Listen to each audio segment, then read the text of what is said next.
This is Suede's most played song on Spotify. It's one of the songs we can't not play live as well. And in my opinion, it's highly underrated as a guitar riff. It was this great, great riff. It's Suede's most popular tune, Beautiful Ones.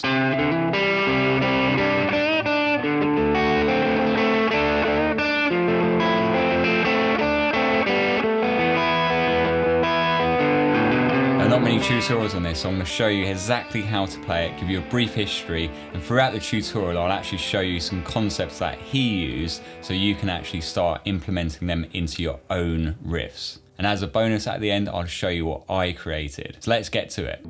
I remember hearing this riff back in 1997 around a friend's house when I first started learning guitar. And I remember thinking this was an absolute belter of a guitar riff, but it was way out my depth, and thought I'd just learn this one instead.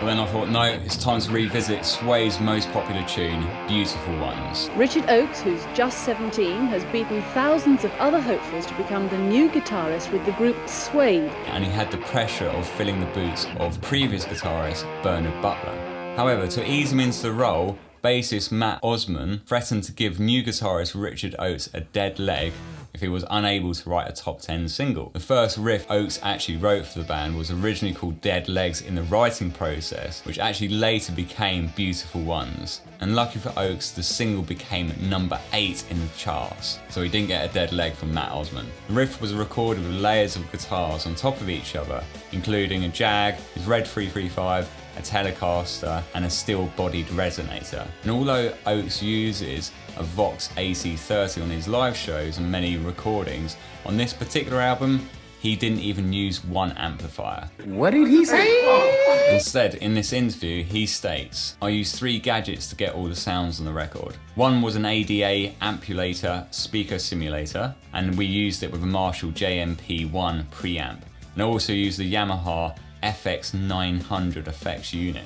I have none of these, and I guess you don't either, but a crunch setting on your amp or having a clean amp with a pedal will do absolutely fine. So just before we get into the tutorial, if you're passionate about 90s Britpop, hit that like button and subscribe so I know you want to see more videos like this. The first thing to note about playing this riff, the whole guitar is tuned down 1/2 step, meaning 1 semitone, so E flat, A flat, D flat, G flat, B flat, and E flat. For the purpose today, I'm not going to bother, just to make your life easier so you don't actually have to tune down. But if you want to tune to the record, you'd have to go down 1/2 step. So the riff is built around 5 chords. We have a C major, a D7, an F major 7, an E sus4, and an E major. So the riff would sound quite boring if we were just to strum this.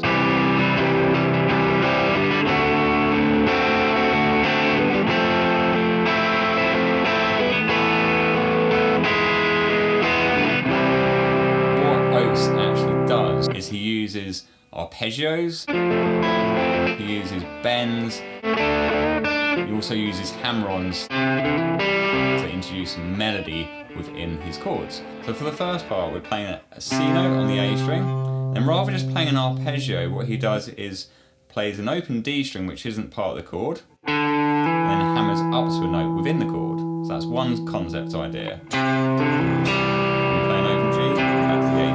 Then he does a double stop on the G and B string, and then we add a pinky finger up to the 3rd fret. And then from there, we then play just that B string 3rd fret and bend up a tone. We then play the 3rd fret, and that completes the first bar.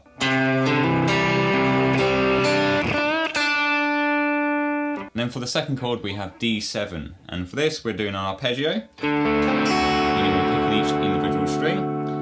And that would be 1 E under, nothing on 2, and then we've got 3 notes after that, just basically playing the B, G, and G.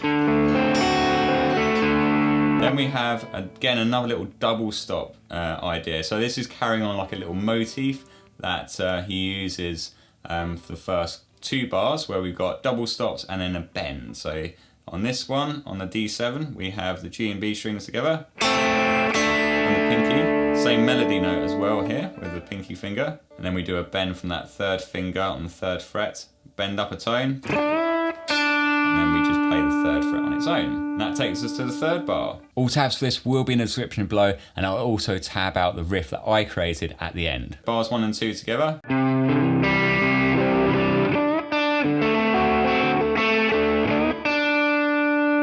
Then we got an F major 7 after that. So it's a bit like an F, textbook F, but actually making it a bit easier, we don't play the open high E string.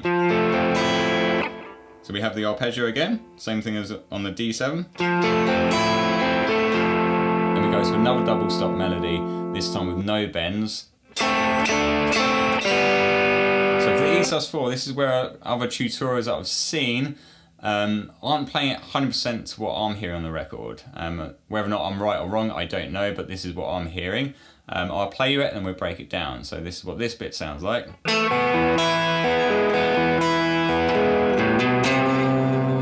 So for the E+4, I'm using my second and third fingers to play the D and the G string, like that. And then I'm playing the G, B, D. So a slightly different picking pattern than before. And from there, then go to an E major. Okay, then we've got an open B at the end. And then we D string second fret. And then we play an open high E after that. And then open B. And what a lot of people miss out is the open G here. So we've got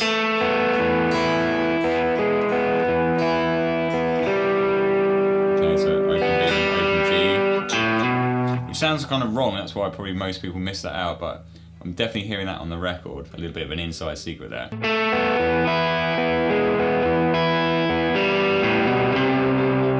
And basically from there it just carries on. Now let's have a look at that whole riff.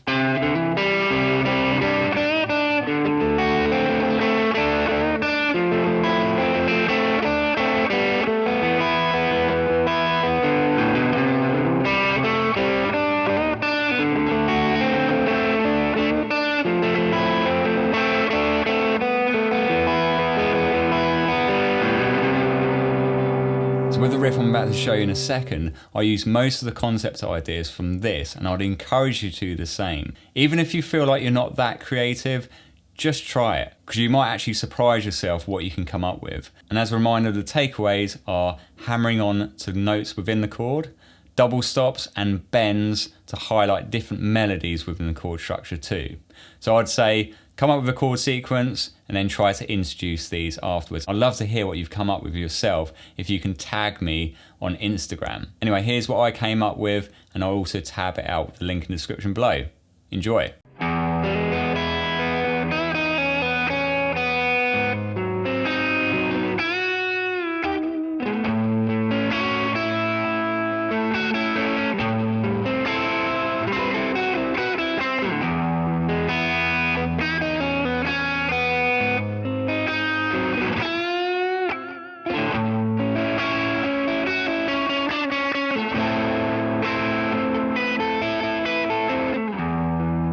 So what's your most underrated riff? I'd love to hear your thoughts in the comments.